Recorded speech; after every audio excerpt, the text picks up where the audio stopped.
Hello there. Very good afternoon to all of you, and welcome to the Economic Times IBM Reshape Tomorrow Manufacturing Industry CEO Roundtable. Thank you all for joining us here today. Today, we will chat on the subject Beyond COVID Manufacturing's Innovation Imperative. My name is Alokesh Bhattacharya. I'm Senior Editor at the Economic Times, and I will host today's discussion along with my colleague Suchetna. Hi everyone, I'm Suchetna Ray, Senior Assistant Editor with Economic Times. I welcome all of you to today's discussion. Manufacturing is, as we know, the core to the strength of any economy, and a dialogue among CEOs of different segments of manufacturing will hopefully throw up a lot of takeaways for all of us. And we have a very powerful panel today, so let's do a quick round of introductions. First and foremost, Dipali Goenka, CEO and Joint MD, Welspun India Limited. There's Abhijit Roy, MD and CEO, Berger India Limited. VR Sharma, Managing Director, JSPL. We also have with us Ashwath Ram, Managing Director, Cummins India Limited and Tata Cummins Private Limited, Vivek Bhatia, MD and CEO of ThyssenKrupp Industries India, and Sandeep Patel, Managing Director, India and South Asia of IBM. Before we dive into the discussion today, let's do a very short context.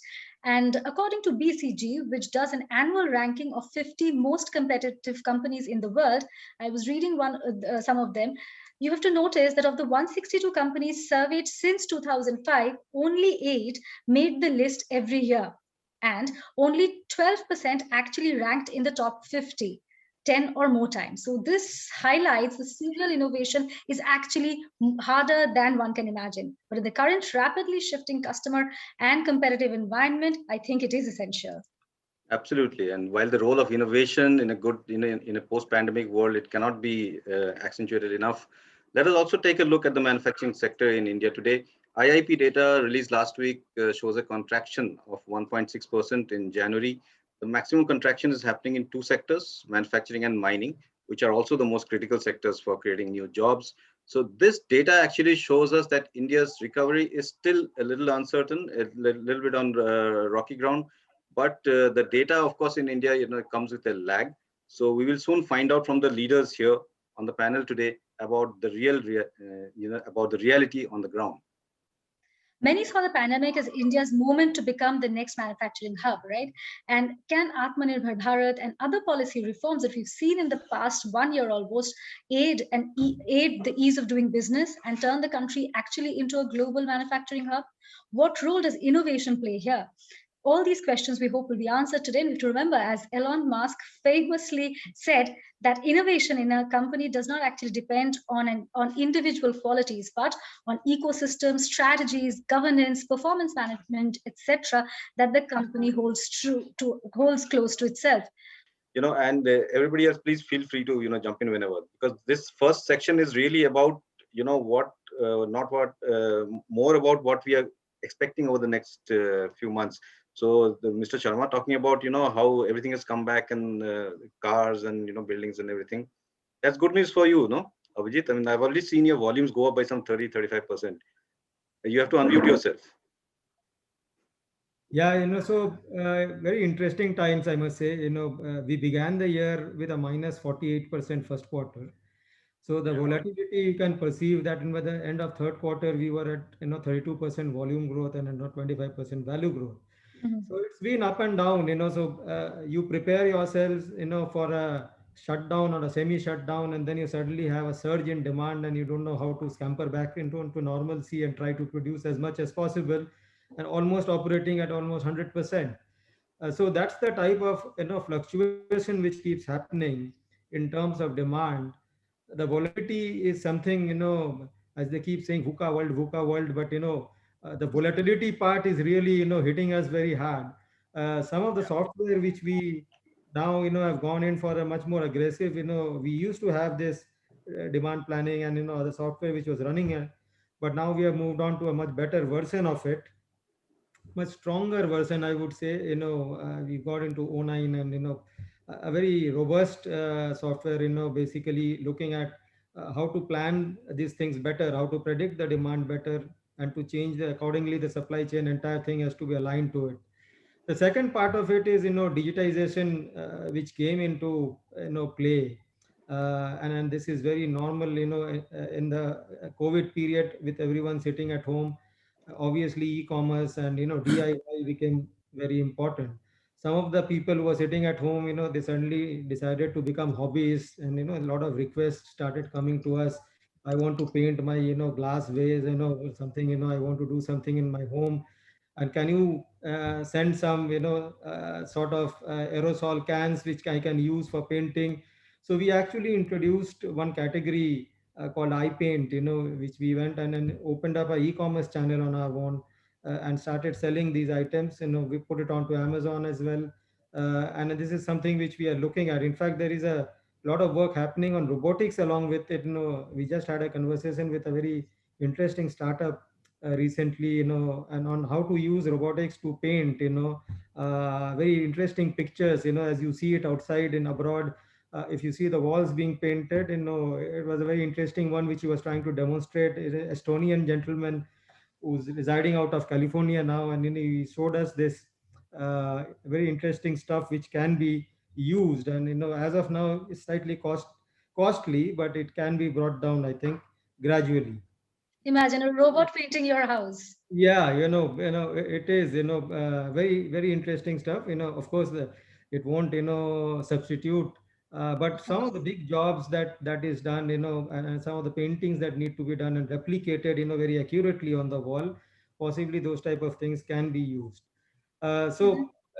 Interesting in terms of the evolving space which is there. We introduced, a service which is called Express Painting Service. We use automated tools for painting. At the COVID times, then we adapted it for the COVID scenario. We created an app and ensured that every individual's temperature, the painter's photograph, the details, the temperature of that painter could be recorded and kept there, so that the individual consumers can look at it and be assured that whatever work is happening in his home is safe.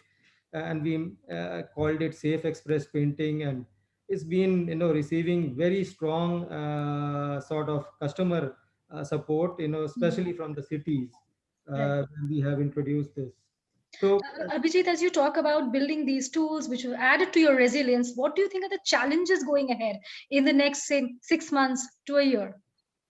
So in terms of, as I said, one of the big ones is, the volatility and the predicting of the demand, and the prediction of demand is difficult, and you need to react to that. Second, someone, Dipali mentioned, and Mr. Sharma was scaring us that, it will going to last for 2 years.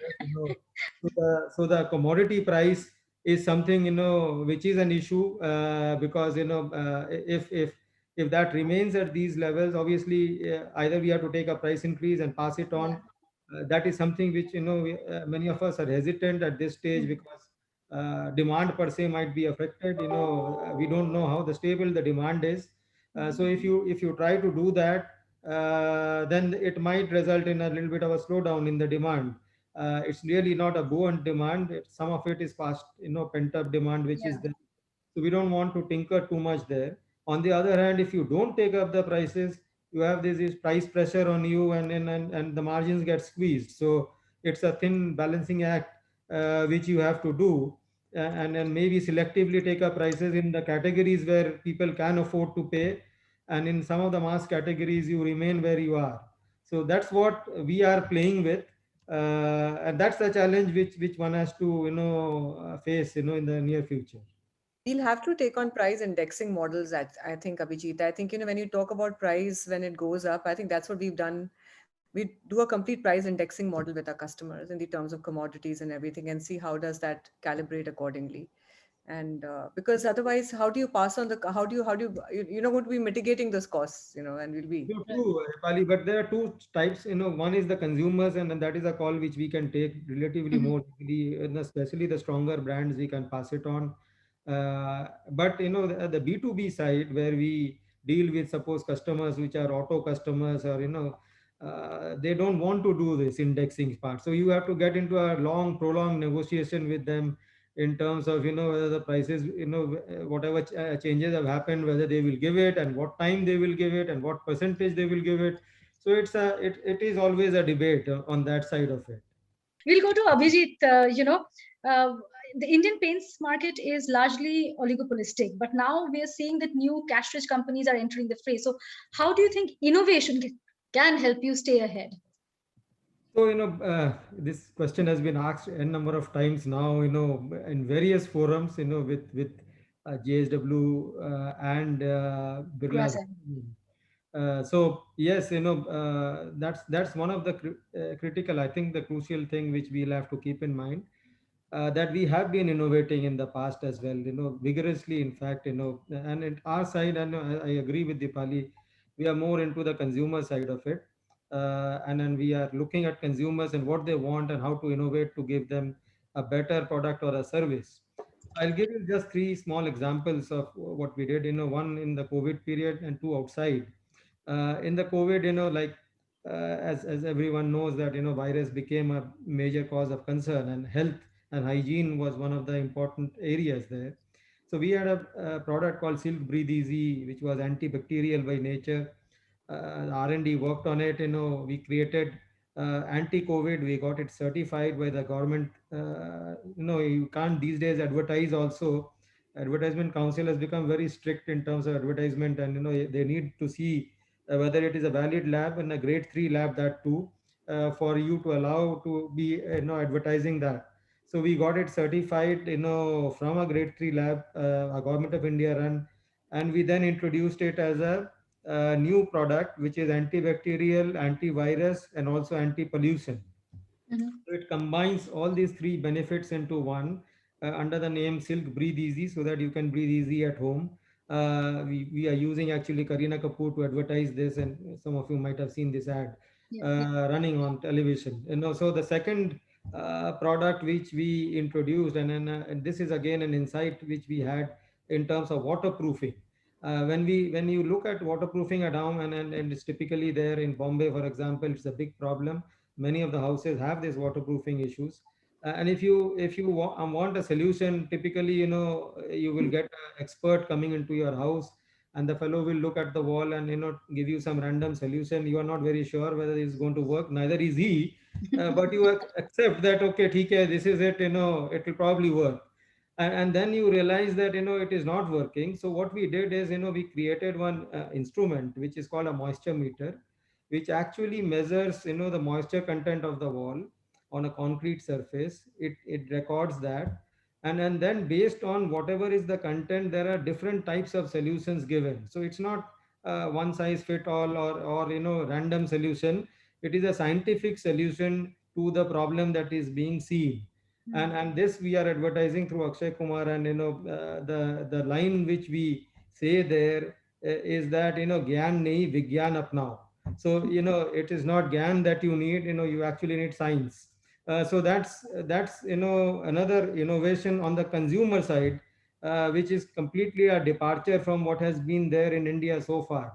And then we keep doing this to remain a step ahead, I think, of competition, because unless we keep, in fact, we work with IBM as well. Sandeep probably doesn't know, but there's a VR thing which we worked on, which we are just rolling out in India. So in color selection, when you do interior of the house, you don't you when you see a two-dimensional photograph, you see only two walls. You can't do the four walls, right?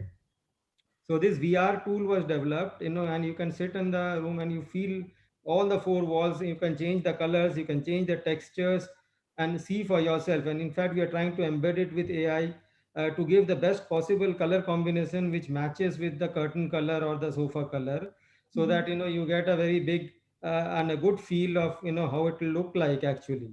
So these are all innovations which we keep doing, and so therefore we will keep doing that. We are very confident that we'll keep growing.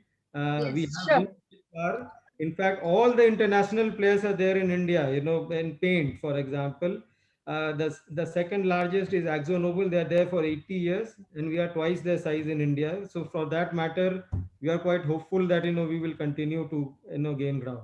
I'll come to Abhijit on this. As Vivek was saying, the ESG now, it's abundantly clear, makes a business point, and you tick all the boxes of ESG, whether it's environment, social responsibility, or governance. Do you think that impacts your valuation, having a strong Uh, ESG framework? In fact, it is becoming increasingly important. As Dipali mentioned, actually there are a lot of shareholders who these days look at this core as well, and then there are quite a prevalent pattern now in investing in good ESG companies. So Yeah, I that's was something going to say that. happening already. Yes, But one of the very interesting things which we are doing, on the consumer side, which is surprising for ESG, we actually acquired one company called Bolix, which is based in Poland. And this one, actually has an insulation product for the buildings, so this, as Vivek was mentioning, and that this greenhouse effect is a big one, and then actually a lot of energy is also wasted, in air conditioning houses or commercial complexes. Now, if you insulate it, there is a saving of about 30% plus in terms of energy on a regular basis, and that's something which we also tried out in CBRI in Roorkee. We got the certification done, and now we are approaching various government agencies and private people who are interested in getting into this, and then trying to come in with this technology and improving, therefore the environmental, I would say, lesser energy consumption, and much more savings there, so for individuals as well. Well, it was a great discussion that we had today. I'll take a few minutes to wrap up.